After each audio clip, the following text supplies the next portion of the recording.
Okay, so in this video, we're going to talk about data processing. And data processing is usually something you do after you collect your raw data and you start making your data tables. Okay, and so when we talk about data processing basically refers to any manipulation of raw data in order to refine it to a more useful form. And so that could include things like unit conversions or averaging or doing uncertainty calculations like the half range method or uncertainty propagation or linearization, or basically doing anything to manipulate your data to get it to a more useful value. So, for example, let's say you're calculating the refractive index as part of your IA. Obviously, that's not something you can directly measure. Okay, and so you would directly measure things like angles, and then you would process that data in order to calculate the refractive index. Okay, and so data processing is a required element. It is evaluated under the analysis section of the rubric. Remember to always follow the rubric as you go through and writing your IA, just to make sure you include all the necessary elements. Now, linearization we'll talk about here in just a minute. Okay, but I wanted to talk about what data processing is first. Okay, so make sure you show sample calculations. For your data processing, you have to show some sample calculations, even if it's just averaging. You actually need to like write out what you're doing with the averaging, kind of like what you see on the slide, how they show like, okay, so this is how I'm doing this average calculation. Okay, now even though everyone knows how to average, that's still something you need to show um, to make sure that you get full marks. If there's anything weird with your data, if you have to throw out any of your data, make sure you talk about that. For example, here in this IA, they say, I have rejected and not recorded some measurements because the ball did not bounce along the vertical, etc., etc. Okay, and so if something goes wrong in your IA, that's not necessarily a bad thing. In fact, that's something that you should talk about. Okay, because one of the worst things you can do in science is to ignore things that you think go wrong. Because if you think something is going wrong, that means you have like a preconception, and really you should just be focusing on what the data is telling you. All right, so showing that awareness of like, hey, I had to record or I had to throw out some of this data because this, and this is something that is viewed as a good thing by the IB in writing your IA. Let's see. The explanation. So basically, you should always explain why the uncertainties are what you chose them to be. Now, remember, uncertainties are something that you have some choice as far as what those values are, as long as you justify them. Okay, so here, for example, they're measuring the rebound height. The rebound height is measured on the fly. I estimate the uncertainty to be about plus or minus 0.2 centimeters. Now, if this person was recording their experiment and they could go back and look at the video, it's possible that they might have chosen a smaller uncertainty. Remember, the uncertainty, you have to make a decision about what you think the uncertainty is based off of what you think is a reasonable estimation of how precise your measurements are. Okay, but you have to be able to justify it somehow. All right, so let's see, it's important you show simple calculations with all the different ways that you're processing your data. Now, most people are going to have at least one data table, if not more uh, more than one data table for their raw data. And you might have separate data tables and separate graphs for your process data. Okay, so it's entirely possible that you'll have more than one graphs. Now, speaking of graphs, let's take a look at how to make graphs in Google Sheets. And you can also use Excel if you want to use Excel.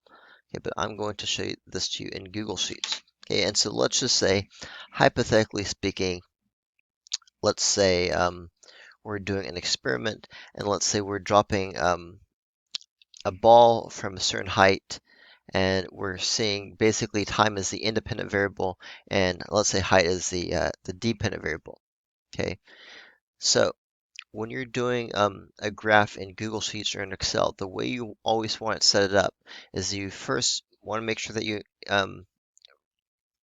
list out your data with the independent variable on the left side and the dependent variable on the right side. And the reason for that is when you go to make your graph, it's going to have whatever's on the left is going to be on the x-axis, and whatever's on the right is going to be on the y-axis. Okay, so it should go like x and then y.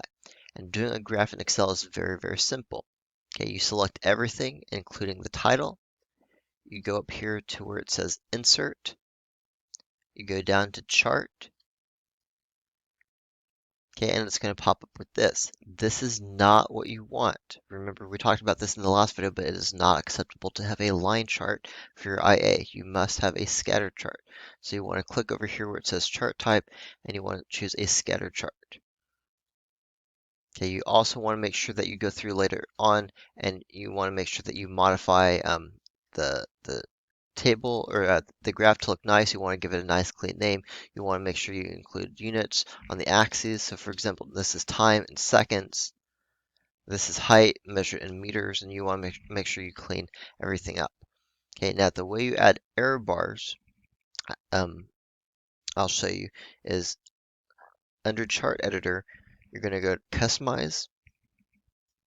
You're going to go to series, and there's a button that says error bars. Okay, now remember, error bars represent how much uncertainty is in each data point. And you can, and this is really just depending on like how you're doing your calculations, um, uh, and how you're processing your data and how you're collecting your data.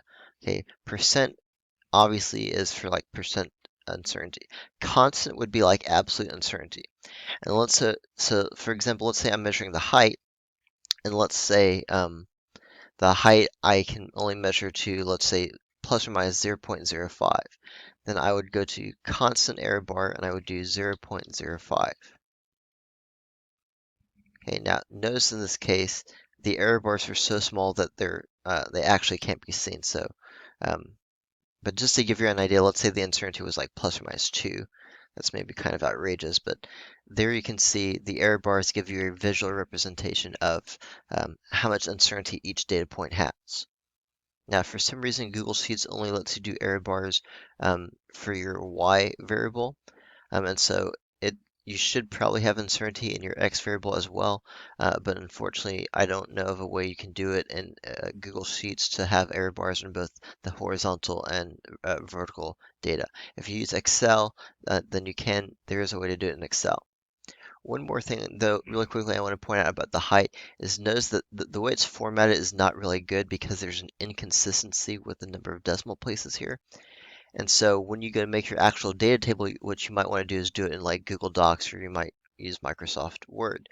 And what you want to make sure you do is you want to click on the data and you want to format it. Okay, so go to Format, and you always want to make sure that you choose you format in such a way that there's a consistent number of decimal places. So if I wanted everything to have two decimal places, I would do it like this. Okay, because of the way uncertainties work, remember everything, all of your measurements should have the same number of decimal places, and they should match the same number of decimal places as the uncertainty. Okay, so that's how you do simple graphs in Google Sheets. All right, so let's see, we talked about error bars. Let's talk about linearization now. All right, and so typically when you do an experiment in physics, you're going to, graph your data. You've got the independent variable on the x-axis and the dependent variable on the y-axis. And there's lots of different types of graphs which you might see in physics. You might see linear graphs. You might see proportional graphs. Remember, proportional is a special type of linear relationship where basically there's no y-intercept. Okay, you could have a quadratic relationship. You could have a power relationship, an inverse, an exponential, logarithmic. Okay, linearization is a way of taking a set of data and graphing a set of data in such a way that the result gives you a straight line. Okay, and you'll see why we might want to do that in just a second. Okay, but basically it's a way of graphing something that's not linear and graphing it in a way where the new graph comes out to be linear. Because usually in an IB Physics IA, we're trying to find the relationship between two variables. A lot of the time we want to linearize because it might help us narrow down what type of relationship am I looking at. Okay, so I will give you an example of that in just a second. Now there's two different standard ways to linearize. Here it just kind of talks about on this slide, why linearize your data to try to determine the mathematical relationship between variables. And even if you already know the relationship, you can use a linear graph to find certain things by graphing it in a certain way. You can use it to find certain constants. For example, when we graphed like terminal velocity against current in the last unit, the y-intercept represented the EMF, and the x and the slope of the graph represent the internal resistance of the battery. Okay, and so a lot of the time we want to do a linear graph because that lets us find out more specific information. Okay, so the two methods of linearization we're going to talk about are the log method, which most people are going to use, and the equation method, which you would only use when the equation is already known. All right, so let's talk about that really quickly. So basically the way linearization works is we want to do a change of variables. Okay, we want to change our variables so that on the y-axis we have some variable, and on the x-axis we have another variable. Now, the general form of a straight line is variable equals a constant times a variable plus another constant. Okay, so that's just your y equals mx plus b. Okay, and so usually with the equation method, you want to try to change your variables so that the constant you're trying to find is represented by the slope of your linearized data. Now, basically the way this works is you're trying to use your equation and force it into this form. Okay, so let me give you an example. Okay, so this says a ball is dropped from rest from various heights, and its velocity right before it hits the ground is measured each time. Now, if I go to graph this data, okay, let me just show you really quickly what happens when I graph this data.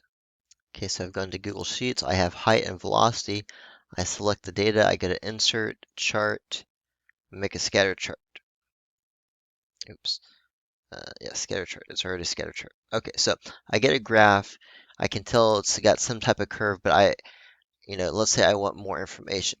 Now, it just so happens I actually already know the equation for this type of relationship. Okay, because if I have height and velocity and I'm dropping an object, I know that it's in free fall, and I have the equation v squared equals u squared plus 2g h. Okay, and if it's and that's just one of the kinemax equations. Now, if it's dropped from rest, then the initial velocity is 0, and so really I have v squared equals 2gh. And let's say I want to use this experiment to calculate the acceleration due to gravity experimentally. Now, obviously this data is not linear. Okay, that should be very obvious. But what I can do is I can use the equation method to linearize this data and graph it in a way where it gives me linear data. Okay, so remember, I want to take my equation and I want to force it into the form y equals mx plus b. Okay, so watch how this happens. I'm going to do a change of variables. I'm going to make v squared my new y, and I want g to be the slope of my new graph. Okay, so I'm going to make 2 times h. I'm going to make that my new x variable. And then that's going to give me y equals mx, or y is v squared, x is 2 times h, and then the slope of my line is going to be g, the acceleration due to gravity. Okay, so the way I'm going to do this is I'm literally going to make a brand new data table using this data. Okay, so watch how this works. So I go over here and I basically want to take the height and I want to multiply it by 2, and I want that to be my new x value. Okay, so let's say this is going to be my new x, and this is going to be my new y. Okay, so I want to take this number that's sitting in C2 and I want to multiply it by 0.2. So I'm going to do equals 0.2 times C2 and hit enter. Actually, I don't know why I did 0.2. It should just just be 2, I think. There we go. Okay, 2h. Now, I don't want to have to do the same thing like a bunch of times, so I'm going to click on the bottom right hand corner here. I'm going to drag this box down. Okay, and so this gives me a whole new column where all I'm doing is I'm taking this height and multiplying it by 2. And now I'm going to form my new y column. Okay, so my y is going to be v squared. So I want to take the velocity and I want to square it. So I'm going to do equals, and I basically want to take the number in D2 and multiply it by the number in D2. Okay, and so 1.96 is 1.4 squared. Okay, and so I want to build a whole new table, taking each of these values and squaring it. So again, I'm going to click in the bottom right-hand corner. I'm going to take that, I'm going to drag that down, and now I have a new data table. This is my linearized data. Okay, so what I'm now going to do is I'm going to select my data. I'm going to graph it, so insert, chart, scatter, and look what I have. I have a linear graph. Okay, I've basically taken the same data I started with, okay, which gave me this curve. Where's my curve? Okay, um, so remember this is my original data. This is my linear data. You can see obviously now it's like a line. Okay, all I've done is I've taken the same data and I've graphed it in a certain way. Now, if I did it correctly, the slope of this line should represent g, which is the acceleration due to gravity. Okay, so when I go to series, what I'm going to do is I'm going to go down to where it says Trendline. I'm going to click that, and under label, I want use equation. Okay, and look at the slope of this line, 9.81. Okay, that's exactly what it should be because that represents the acceleration due to gravity. So if I want to do this experiment where I'm trying to like experimentally find the value of g, this is how I might do it. Okay, and so this is linearization using the equation method.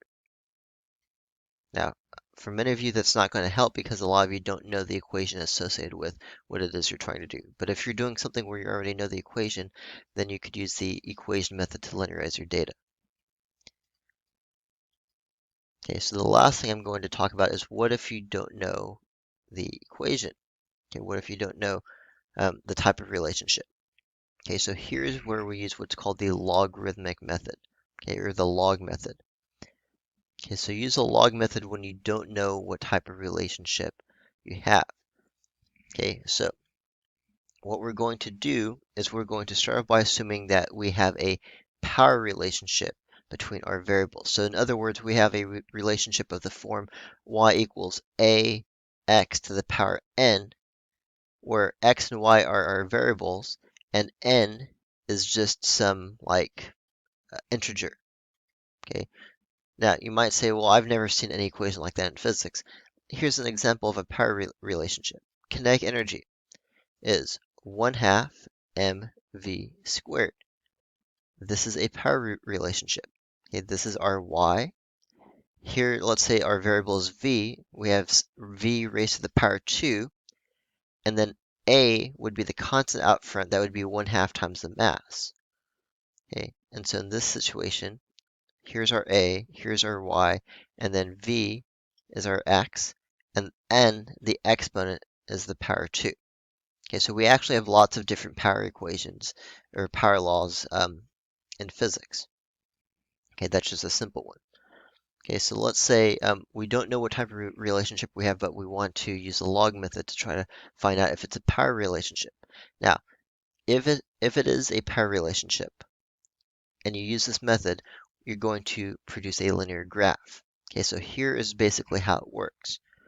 All right, what we're going to do is we're going to take the log of both sides of this equation. Okay, so I'm going to do the log of y, and I can basically do anything I want in algebra as long as I do it to both sides. So I have to do the log of a times x to the power n.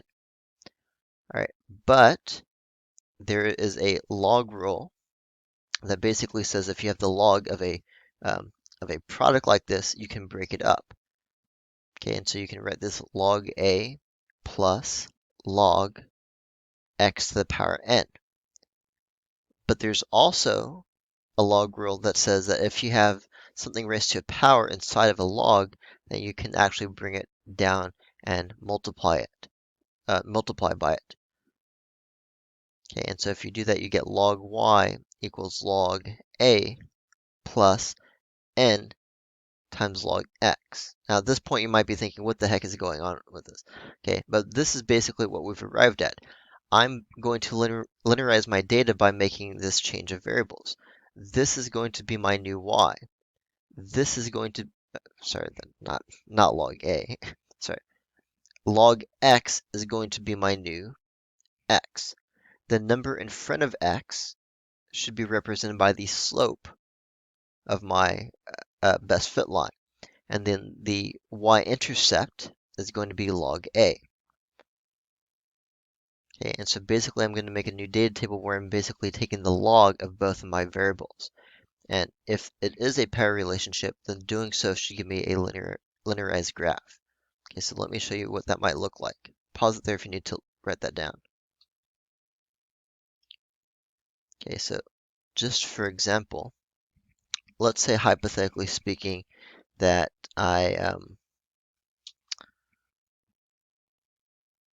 going to delete this actually. So let's say I did not know the relationship between these variables. Okay, so what I might do is I might try the log method. So I'm going to do log of the height, I'm going to do the log of the velocity, and I'm going to make my new data table. And so I want to do, basically I want to do the log of the number in C2. So I'm going to do equals log C2. I'm going to take that, drag it down, and I'm going to do that same thing for my velocity. By the way, fun fact, you don't have to do log base 10. You can actually do ln if you want, and you'll get the same thing. Oops. I typed log velocity instead of log d2.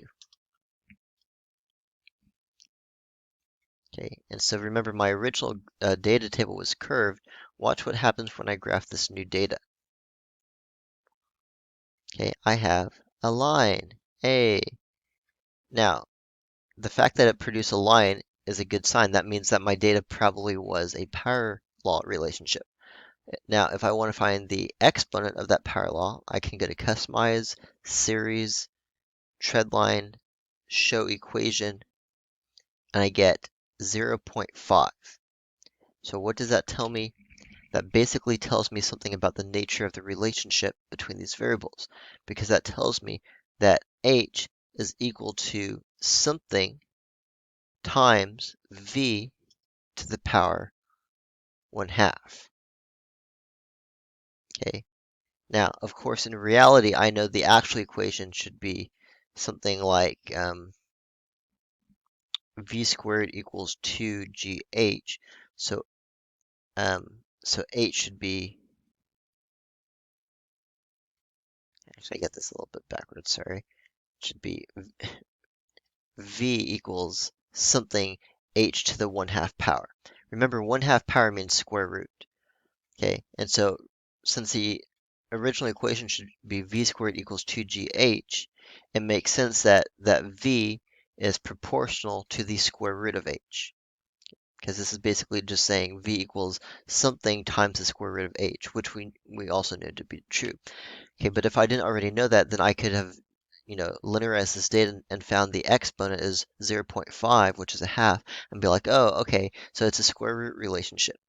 Okay, so I've mathematically determined what type of relationship it is based off of using the power of linearization. Okay, so remember the purpose of your IA is to find the relationship between two variables, and this gives you a powerful tool to do that.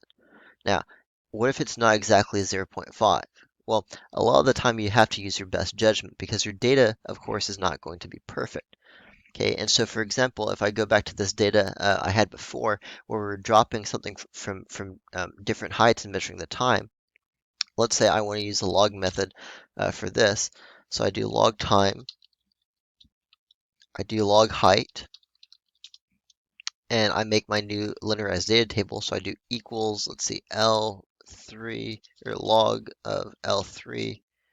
This is going to be a log of M3.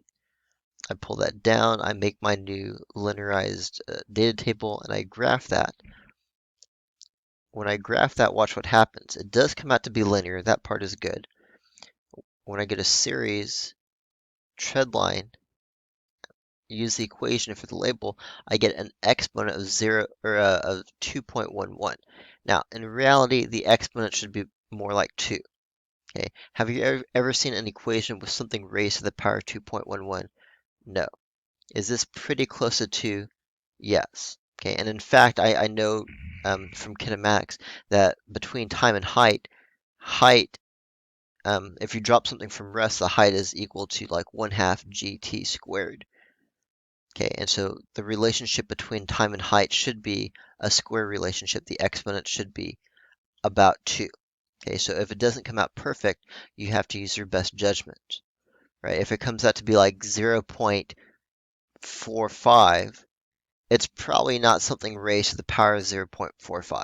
It's probably something raised to the power 1/2, which would be a square root relationship. Okay, and so linearization gives you like a way to help you determine what type of relationship exists between two variables, but you still have to use some critical thinking on your own. Now, there's one more linearization method that we're not going to get to. It's basically like just using one log instead of two. I am going to attach this document into Canvas. It tells you all about linearization and how to do that, and it spells out 3 different methods of linearization, including the one we didn't talk about, which is what they call the semi-log method for exponential relationships. Okay, and so that would allow you to find if a relationship is exponential rather than a power law. All right, so hopefully you have an idea of how to process your data, how to linearize your data, and you always want to try to linearize your data if you have to. Now, if you're lucky in your IA, just if the data happens to come out to be linear, then good for you. Okay, if it doesn't come out to be linear, then I expect you to try to linearize your data and give me a more precise indication of what type of relationship exists between two variables. I'm not looking for um, uh, how they correlate, right? I don't want to know like, oh, if this one gets bigger, this other one gets bigger. I want to know as precise as you can find out. Now, what happens if you try to linearize your data and it doesn't work? Okay, well, at least you tried. Then in your IA, you can say like, I attempted to linearize my data using the log method, but it didn't work. Okay, the fact that you tried and at least made a good faith attempt to linearize your data is enough for the IB for you to get pretty good marks on that. Okay, so hopefully you have an idea now of what to do with your data once you get it. And then once you get to that point and you find out what type of relationship it is, then you can get to writing the conclusion. All right, so as always, please let me know if you have any questions, and I'll see you guys in the next video.